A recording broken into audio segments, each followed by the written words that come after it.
Vamos a hablar acerca de una enfermedad que es poco conocida y es la fibrodisplasia osificante progresiva. Iniciemos con algo de historia. La fibrodisplasia osificante progresiva fue descrita por primera vez por Goy-Patin en 1692 y ellos describieron la mujer que se convirtió en madera.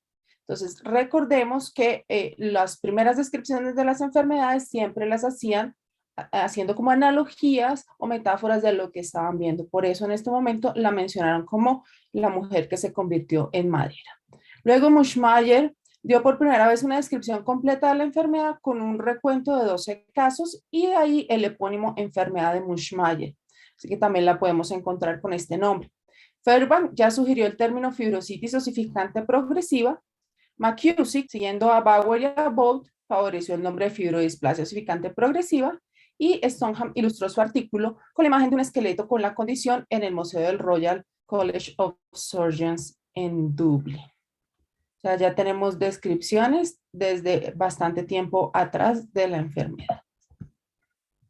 ¿Pero qué es la fibrodisplasia osificante progresiva? Es una enfermedad genética rara caracterizada por una osificación heterotópica masiva de los tejidos conectivos blandos que conduce a la inmovilización progresiva de las articulaciones y discapacidad.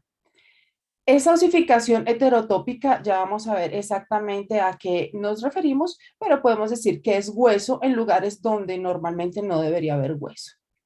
Entonces, la osificación heterotópica es la condición patológica en la cual se forma el hueso en tejidos no esqueléticos, que es esto que podemos observar acá.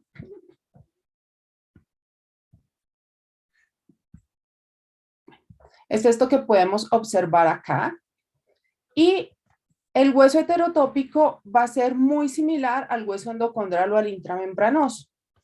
Y esto ocurre por una disregulación en la diferenciación celular. Y la fibrodisplasia osificante progresiva afecta aproximadamente a una de cada 1.3 a 2 millones de personas en todo el mundo. Y generalmente es diagnosticada dentro de la primera década de la vida. O sea que por esta incidencia podríamos decir que es una enfermedad ultra huérfana. ¿Y cuál es la causa de la fibrodisplasia osificante progresiva?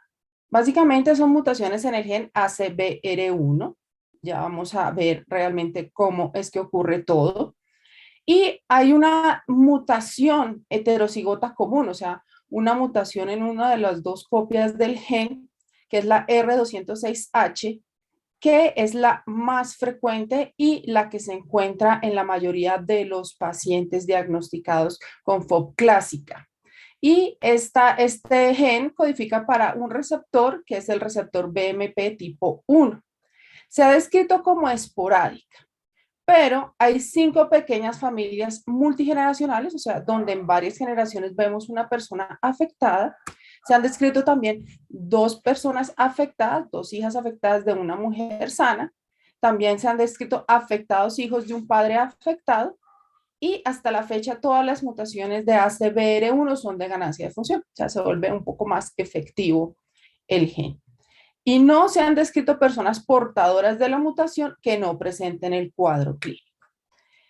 Esto que vemos acá, de 5 familias descritas con varias generaciones afectadas y afectados de hijos de un padre afectado, es lo que plantea la posibilidad de que tenga una herencia autosómica dominante, o sea, que se hereda de quien la tiene hacia sus hijos. Pero igual la mayoría de los casos van a ser esporádicos. Entonces, ya lo mencionamos, son mutaciones heterocigotas de ganancia de función en el gen ACVR1. Y este gen codifica un receptor de la proteína morfogénica ósea, BMP, tipo 1, y también es conocido como el receptor de activina A tipo 1. Acá simplemente tenemos una representación del gen y esta que vemos acá es la mutación más frecuente que está en lo que vendría a ser el dominio intracitoplasmático de la proteína, o sea, uno que ayuda a activar el receptor. Estas mutaciones de ganancia de función ya lo mencioné, se encuentran en la región intracitoplasmática y aquí es donde se establece la actividad del receptor. Acá tenemos que tener en cuenta que este receptor participa en la vía de señalización BMP y actúa inhibiendo la osteogénesis, o sea, la formación de hueso. Pero cuando hay una mutación de ganancia de función, como la que vemos acá en la fibrodisplasia osificante progresiva, el gen se activa y estimula la osteoblastogénesis. O sea, en vez de impedir que se forme hueso, hace que se forme más hueso. Y esta es la mutación más frecuente, presenta en el 95% de los pacientes con FOP clásica. Y para el desarrollo de esta lesión tenemos que tener dos pasos iniciadores. Un estímulo que es generado después de un trauma, que puede ser incluso un trauma menor, que se lleva a una inflamación y luego hay cambios locales que van a estimular la proliferación de fibroblastos, de tejido conectivo y la condensación condrocítica. O sea, ya aquí se va preparando el tejido para convertirse en hueso. Y acá tenemos esquematizados cómo serían los pasos. Acá tenemos representado un músculo. Entonces acá tenemos un músculo que es completamente normal. Luego acá tenemos el primer estímulo que puede ser el trauma, donde llegan las células blancas de la sangre, en este caso los linfocitos y los monocitos a la zona, porque estamos en una reacción inflamatoria. Luego hay una invasión de todas estas células al músculo y el músculo se empieza como a romper. Y en este momento es que empieza a haber una proliferación de tejido fibroso y empiezan a aparecer vasos sanguíneos. Acá en este momento ya estas primeras células, estos fibroblastos, empiezan a diferenciar hacia condrocitos, que son quienes nos van a producir el cartílago, y finalmente tenemos la producción de la osteogénesis. O sea, acá al final ya tenemos la aparición del hueso heterotópico. Acá tenemos un pequeño video para ver el proceso. Entonces, recuerden que siempre inicia todo con una lesión. Entonces, acá tenemos la lesión inicial. Acá tenemos el gen con su mutación y el receptor que ya mencionamos, sabemos que participa en la vía de la proteína morfogenética de hueso. El receptor se activa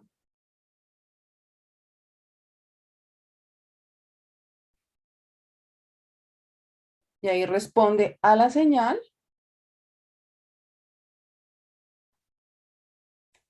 y aquí se empieza a enviar todas las señales para que se empiece como la formación, en este caso, del hueso heterotópico. Acá vemos igual la lesión y cómo ya empieza este proceso que ya mencionamos hasta que se forma primero el cartílago y luego finalmente el hueso.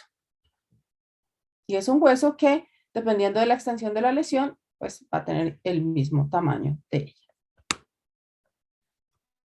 Hay unos hallazgos clínicos y unos hallazgos imagenológicos bastante importantes. En cuanto a la parte clínica, lo primero que se logra evidenciar es una deformidad congénita del hallux, ¿sí? Que va a presentar un hallux valgus, que suele ser bilateral, o sea, en los pies tienen juanetes. Y esto aparece desde la vida neonatal, o sea, desde el recién nacido. Luego tenemos la osificación heterotópica progresiva, y esta osificación es espontánea, ¿sí? O como respuesta a un trauma, que es lo más frecuente. Y vamos a tener unas inflamaciones dolorosas y recurrentes de los tejidos blandos que se conocen como flare-ups o exacerbaciones. Y donde aparece esa zona de inflamación es donde se va a empezar el proceso de osificación heterotópica. También podemos tener nódulos, son nódulos óseos en el cuero cabelludo que se pueden sentir en la infancia y también puede ser una manifestación de la enfermedad. En cuanto a la parte imagenológica, en la ecografía prenatal se puede ver la deformidad en hallux valgus, o sea, el juanete, a partir de la semana 23 de gestación. O sea, realmente, si se hace una ecografía bastante acuciosa, con muy buena resolución, el diagnóstico incluso se puede sospechar de manera prenatal. Las radiografías de los dedos gordos del pie va a mostrar unos metatarsianos cortos, ya los vamos a ver, mal formados y una sola falange. Y las radiografías de las áreas afectadas muestran la osificación heterotópica, o sea, vamos a ver hueso extraóseo, o sea, hueso donde no debe haber hueso. Entonces, acá vemos la deformidad, ¿sí? Es como un juanete. La única diferencia es que este dedo es un poco más corto. Aquí vemos el metatarsiano ancho, acá un poco deformado, y solo vemos una falange. Esto es, digamos, el hallazgo inicial que debería hacer sospechar la enfermedad. O sea, los niños no es frecuente que haya juanetes, no deberían existir. Entonces, si esto lo vemos en un bebé, en un recién nacido, deberíamos estudiar la enfermedad. Y acá vemos ya las lesiones de la osificación heterotópica. Aquí las vemos sobre la columna, acá sobre las escápulas. Son estas cintas que cuando hacemos las imágenes por radiografía se ven de esta manera, que estas corresponden a las que tenemos acá en el cuello. En cuanto a las exacerbaciones o los flare-ups, es una inflamación localizada y dolorosa de los tejidos blandos. Y ya este sería el punto en que sabemos que va a aparecer una de las lesiones. Pueden ser espontáneas, ya como lo mencionamos, o en respuesta a algunos factores desencadenantes como traumas, que pueden ser traumas leves, un pequeño golpe, lesiones ya un poco más amplias, ya puede ser una caída que haya lesionado la piel, los tejidos blandos o alguna incisión. Las vacunas, y esto es muy importante, las vacunas intramusculares pueden desencadenar exacerbaciones y en algunas enfermedades también podemos tener esta exacerbación. Y todo este proceso de inflamación es lo que nos va a llevar a la formación progresiva del hueso en el músculo, la articulación, los tendones y los ligamentos donde está apareciendo esta lesión inicial, y eso nos va a llevar a restricción articular grave y a perder la movilidad en el tiempo. Y eso es una de las causas principales de discapacidad y de complicaciones. ¿Cuál es la causa? Pues ya lo vimos ampliamente. Y este estímulo desencadenante, vamos a repetirlo muchas veces porque es importante que lo tengamos en cuenta, puede ser espontáneo o por un pequeño trauma. Entonces, como aparece una lesión roja en la piel, un poco eritematosa, se puede pensar que es secundaria al golpe, que es una inflamación que va a mejorar, pero realmente es donde puede empezar la formación del hueso. Como ese es el mecanismo por el cual se produce, tenemos que tener en cuenta que las biopsias y las intervenciones quirúrgicas pueden causar resultados devastadores en el sitio de la osificación heterotópica. O sea que si nosotros vemos esta lesión, no se debe biopsiar, ¿sí? O sea, se va a sentir como una lesión indurada, ¿sí? Con unas características similares al tocar un hueso, pero como inicialmente no se conoce su origen, ¿sí? Muchos tienden a hacer biopsia, pero si hacemos una biopsia, estamos haciendo un estímulo adicional y nos puede llevar a una osificación heterotópica un poco más grande. Y los estudios que se tienen en este momento, que se ha descrito toda la fisiopatología o las causas de la enfermedad, solo se han hecho en cultivos de células y en un modelo animal. Entonces, los niños al nacer aparecen normales, no tenemos ninguna alteración en ese momento, ninguna formación de hueso extraóseo, pero sí vamos a tener esta deformidad en los dedos gordos del pie. Y esto es lo que debería llevar inicialmente a la sospecha de la enfermedad. Así en este momento no tengamos ninguna osificación heterotópica, es importante sospechar la enfermedad. Es un hallazgo sutil. Muchas personas pensarán que no es algo llamativo, ¿sí? O algo que pueda estar asociado a una enfermedad como la fibrodisplasia, pero es, como les digo, el signo principal que podemos ver más pequeños. Y tenemos acá unas cintas ya de tejido óseo extraesquelético que están en toda la espalda, que también podemos ver acá en esta resonancia con reconstrucción en tercera dimensión cómo se ven las bandas. Aquí las vemos sobre la columna, sobre el cuello, o sea, aquí en la parte de la nuca. Acá tenemos en la región escapular, que va también hacia lo que viene a ser la región sacra, que también se extiende hacia las caderas. Y aquí tenemos la gran osificación que nos está creando una deformidad severa en el tórax, ¿sí? y eso también lleva a dolor y a discapacidad bastante severa. También hay lesioncitas que pueden sugerir que puede aparecer la osificación heterotópica, pero la rigidez del cuello es un hallazgo temprano que puede predecir que va a aparecer hueso en ese lugar. Acá tenemos también una esquematización de, de un hueso heterotópico y acá vemos ya unas bandas sobre lo que vendría a ser la columna cervical. A lo mismo, una reconstrucción está en una resonancia en tercera dimensión. Acá vemos una gran cantidad de hueso extraóseo acá en la cabeza femoral y aquí hasta ahora está iniciando también esa formación, lo que ya está llevando aquí a falta de movilidad en la articulación. Y aquí también vemos las mismas lesiones que vimos en la imagen anterior, que se distribuyen a lo largo de la región dorsal. Y acá ya tenemos una gran escoliosis y esta posición más la fijación que hace este hueso lleva a una dificultad respiratoria bastante importante. Y todo tiene unas etapas predecibles. Inicia con dolor, eritema, sensibilidad localizada, un edema o hinchazón y mucho calor. Y eso está presente en las primeras semanas. Eso es como un indicio de que va a aparecer una lesión. Luego, en la etapa intermedia, va a empezar a aumentar la induración, pero va a mejorar el dolor y el eritema. O sea, ya no va a estar tan rojo ni tan doloroso. Y eso podría parecer que está como mejorando. Y durante la última etapa, que ya es después de 12 semanas, esa región o ese nódulo se va a endurecer, ¿sí? Y ya vamos a poder ver la osificación en una radiografía y ya no tenemos ninguna hinchazón o algún edema. O sea que si nosotros hacemos algunas radiografías en este periodo anterior, probablemente no vamos a ver ninguna alteración, la vamos a ver es después de las 12 semanas. Y la diseminación de la enfermedad tiene un patrón característico. Va a respetar lo que son los músculos de la cara, ¿sí? Acá no vamos a tener hueso extraóseo. Va de craneal a caudal, o sea, de la cabeza a los pies, de dorsal a ventral, o sea, de la espalda al pecho, de proximal a distal, como vemos en las piernas, y de axial a apendicular, o sea, del centro hacia afuera. Lo que es el diafragma, la lengua, los músculos de los ojos, ¿sí? El músculo cardíaco y los músculos lisos como los del estómago no se van a comprometer. El resto de los músculos sí vamos a tener manifestaciones de la enfermedad.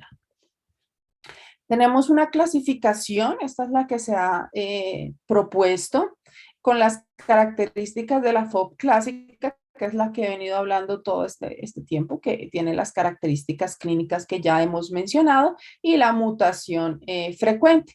Pero también hay otras formas de FOB, que es la que llaman la FOB Plus, que tiene algunas características adicionales. En este caso, por ejemplo, tenemos unos huesos unos cuellos femorales muy anchos y cortos y también podemos tener malformaciones en el pulgar y son una mutación la frecuente y otra una mutación diferente.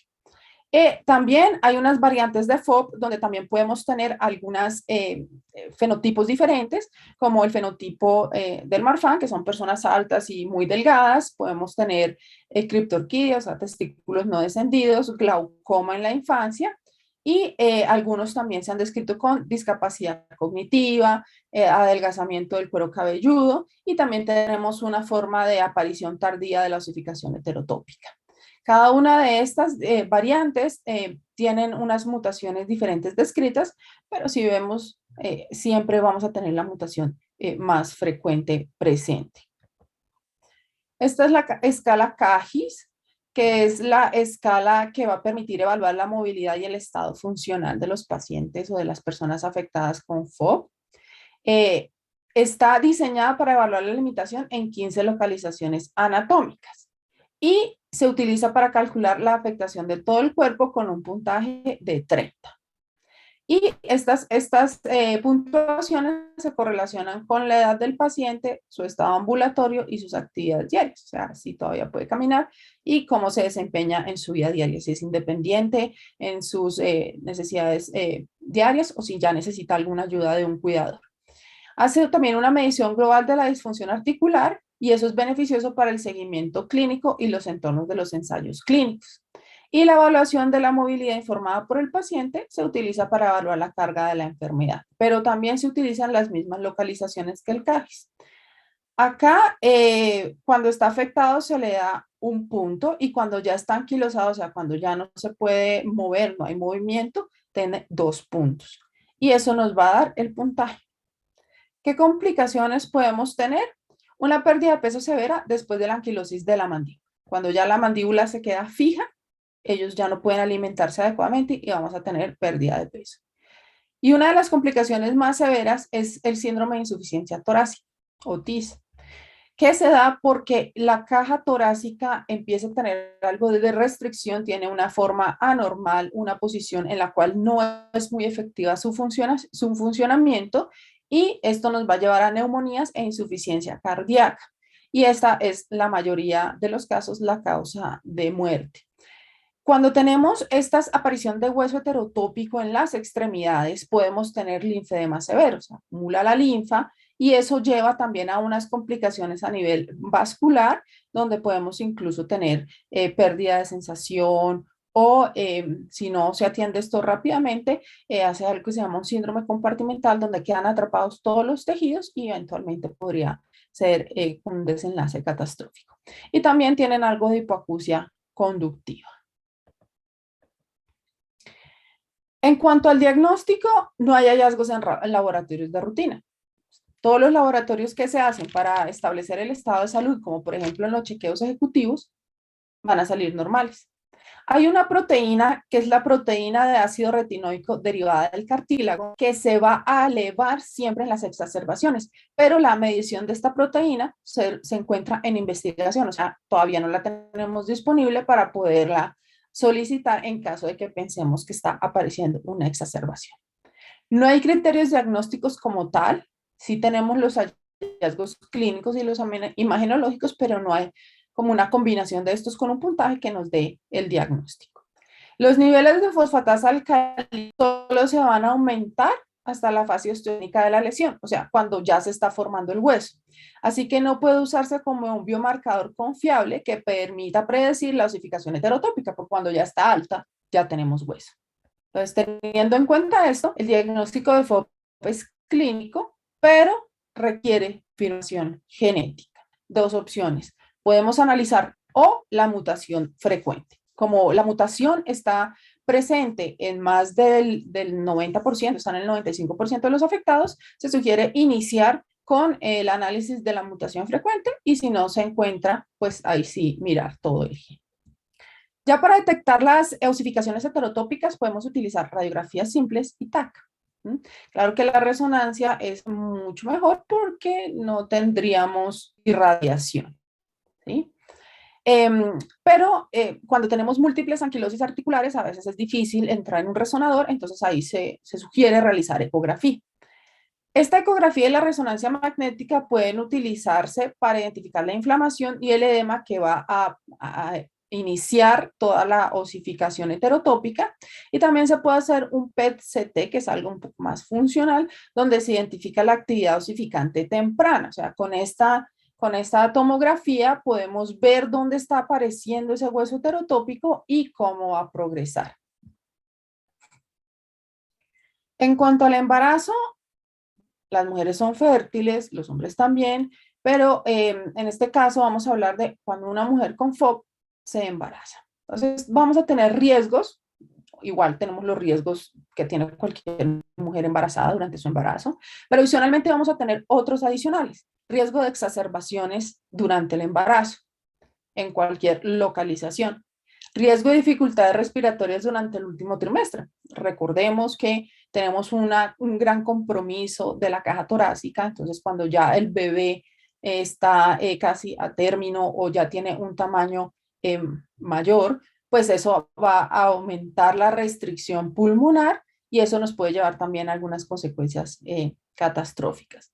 Podemos tener complicaciones en el parto, que pues algo no es infrecuente que se pueda presentar, pero sí se sugiere que el parto debe ser por cesárea precisamente para evitar algunas exacerbaciones.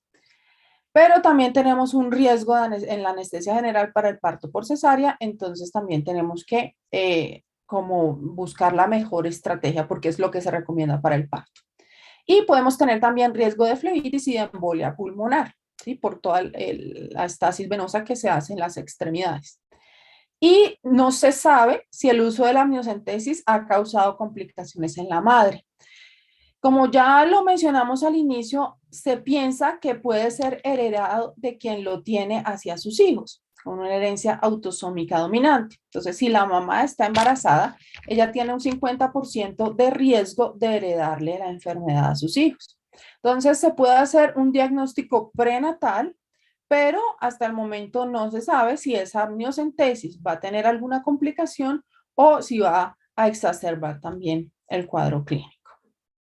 Y para el bebé podemos tener pues, el riesgo de que herede la enfermedad, que sea prematuro, que tenga sufrimiento fetal severo, pueden tener también parálisis cerebral o riesgo de complicaciones como puede tener la madre con la anestesia general.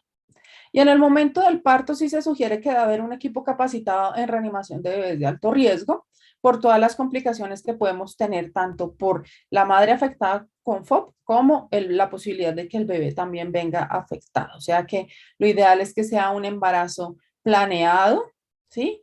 Y que sea atendido en una institución donde se conozca de la enfermedad y tengan experiencia en estas situaciones. En cuanto al tratamiento, como tal, no tenemos uno definitivo. Sí se pueden dar o se recomiendan terapias con dosis altas de corticosteroides a lo largo de 4 días, empezando en las primeras 24 horas tras el inicio de la exacerbación. Y esto puede ayudar a reducir la inflamación, pero como tal, no prevendría la osificación. Sí hay un algoritmo descrito para el tratamiento de las exacerbaciones, donde todo inicia con el dolor, ¿sí? Acá en este caso sería articular o periarticular, y se sugiere un curso breve de esteroides durante 4 días, y si vuelven los síntomas después de descontinuar los corticosteroides, realmente ahí sí ya tenemos la exacerbación, ¿sí? O sea, ya realmente aquí aparece el flare-up.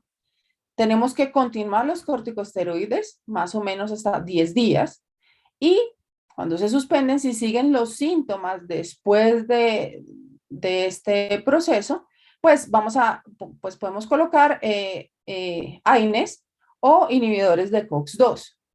Pero si los síntomas ya no persisten, pues discontinuamos el corticoide. Y acá en este caso de que no haya como una persistencia de los síntomas o que vuelvan los síntomas después de descontinuar los esteroides, podríamos tener bursitis, una inflamación de un estocondroma, fatiga muscular, pueden haber fracturas del hueso heterotópico y pueden haber algunos otros hallazgos radiográficos. Pero como les digo, realmente como tal, no hay un medicamento o algo que impida la aparición del hueso heterotópico. Así que lo que debemos hacer es prevención. Entonces se deben evitar biopsias, cirugías y traumas si es posible. Ahora, si estamos ante la sospecha de una fibrodisplasia osificante, pues sí se recomienda no hacer ningún tipo de intervención quirúrgica hasta que se confirme o se descarte el diagnóstico. Limitar actividades con alto riesgo de caída, pues para no tener un trauma que nos pueda llevar a la aparición de hueso extraóseo. Están contraindicadas las inyecciones intramusculares porque ahí podríamos tener la aparición de una exacerbación. La evaluación de audición anual también se debe hacer porque esto nos lleva a hipoacusia. Debemos mantener la salud respiratoria y prevenir la aparición de enfermedades virales como la influenza, porque eso también nos va a llegar a comprometer la parte respiratoria.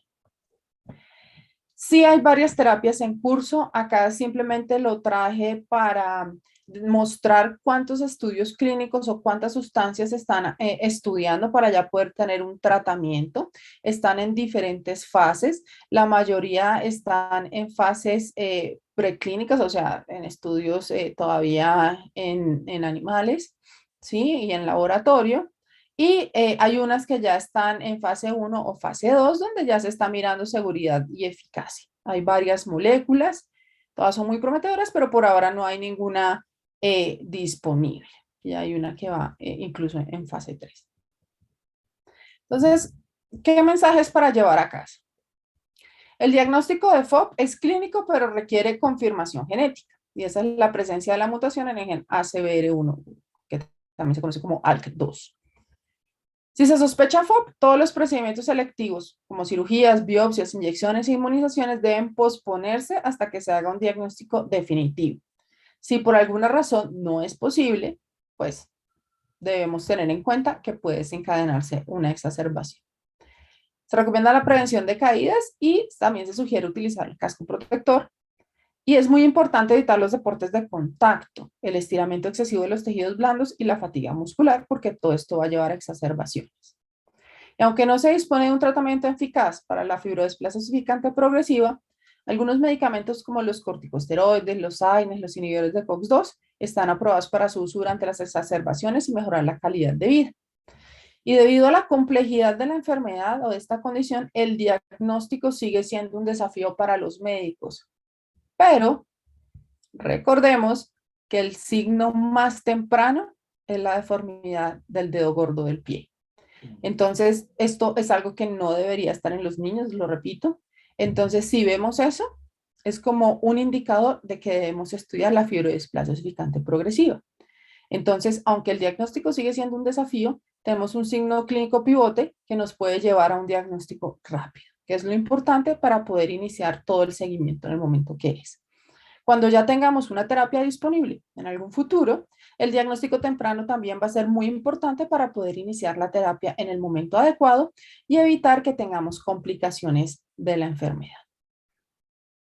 Eso les traía para hoy. Muchas gracias.